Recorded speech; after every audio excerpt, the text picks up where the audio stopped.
special segment called Polnomics, which actually decodes as to how India's general elections matter for the global economy.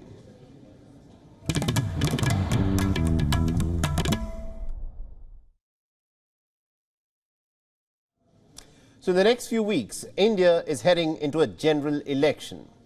And experts say that the polls this year are unlikely to spook investors. Not very long ago, remember, India had famously, or rather infamously, had been grouped as part of Morgan Stanley's fragile 5 economies. And 10 years later, India happens to be the favorite of the investors. Take a look at this next report to understand the nuances of India's rise as the fastest growing major economy in the world.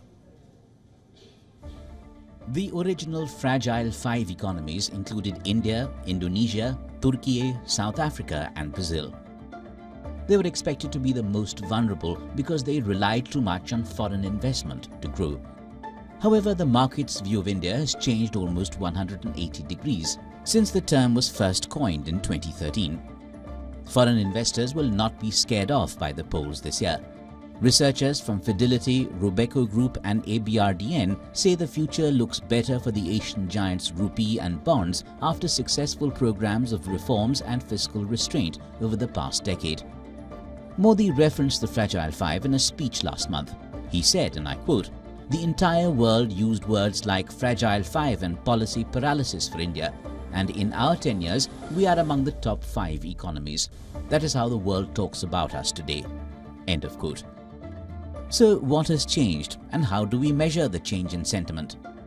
Certain credit quality indicators for India have shown a significant improvement. For example, the cost to insure against a default by India has dropped by about 85% since a peak in 2013.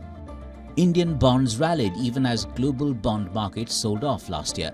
The prospect of the inclusion of Indian assets in global indices has also given the country a much-needed push. Reforms have improved India's fundamentals and resilience, creating some of the best opportunities for investors. In addition, the government's decision to focus on fiscal discipline in its recent budgets has also helped. India's plan to fix its finances has investors queuing up to put more money into the country. Now, many investors predict ratings agencies to acknowledge India's growing economic influence finally. In contrast, investors worry about a further downgrade to the United States credit rating ahead of the elections this year. So overall, policy stability despite elections this year is the mantra driving foreign investors into India. Bureau Report, WION World is One. WION is now available in your country. Download the app now and get all the news on the move.